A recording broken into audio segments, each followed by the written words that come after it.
Welcome back to this video. In this video, I will show you on how to use WhatsApp call link, a new features in WhatsApp. So let's see.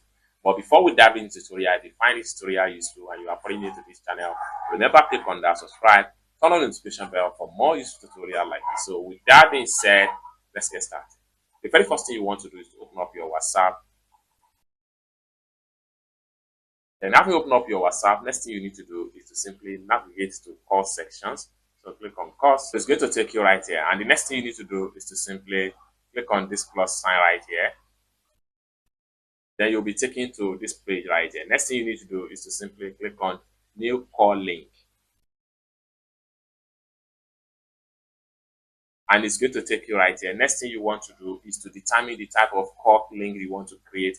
So simply click on here. So after you click on that, this is going to pump up. You can choose whether video or voice call. So once you select the type of call you want, then a link will be generated for you.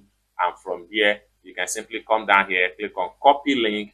So click on copy link or send link via WhatsApp or share link. So you can send the link as many as possible to different type of people that you want them to call you on WhatsApp. So it's as simple as that. So basically, this is how to simply use WhatsApp call link new features. I hope you really got value for this video. If you find this video useful, give this video a big like, and also don't forget to subscribe, turn on the notification bell for more useful tutorial like this. Thank you so much for watching, and I hope to see you in my next video. Bye.